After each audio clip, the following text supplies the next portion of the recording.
నిన్ని అలా పేయి మీదకి 50 ఏండ్లు వచ్చినాయంటే కాళ్ళ నొప్పులు కీళ్ళ నొప్పులు నడుము నొప్పులు అంటున్నారు.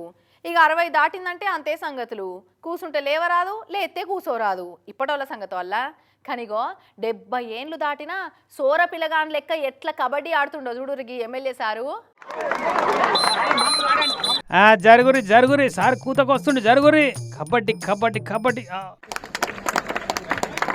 ఆగో కూతకు పోయి అవతలలోకి షేక్ హ్యాండ్ ఇచ్చినట్టు చెయ్యి ఆపుతుండేంది అన్న అట నమ్మిచ్చి అవుట్ చేద్దామని. మస్తు హుషారున్నావు సారు. మెల్లగా మెల్లగా సారు. ఆయన కాలు వెనికి కింద పడితే పెద్ద పరిశాన్ అవుతుంది. మీ ఫిట్నెస్ షాంపిల్ చూపెట్టినావు సాల్తీగా. సుశీర్రా ఈ ముతోల్ ఎమ్మెల్యే రామారావు పటేల్ సార్ కబడ్డీ ఆట ఎట్లుందో. నిర్మల్ జిల్లా బైన్సాలున్న సరస్వతి శిశు మందిరం స్కూల్లో రాష్ట్ర స్థాయి ఆటల పోటీలు షాల్జెత్తందుకు పోయి సారు కూడా ఇట్లా ఓ కబడ్డీ కూత పెట్టిండు. మరి ఇంట్లో ఇచ్చంతరం ఏముంది, రాజకీయ నాయకులకు ఇది కామనే కదా అని అనిపిస్తుండొచ్చు. 70 ఏళ్ళు దాటినాక ఇట్లా కబడ్డీ కూతకొచ్చి ఆట ఆడుడంటే కామన్ ముచ్చట ఎట్లయితది. మాజీ మంత్రి మల్లారెడ్డి సారసుంటోళ్ళు ఇసుంటోళ్ళకి తప్పితే అందరితో అయ్యే పనులు కావి.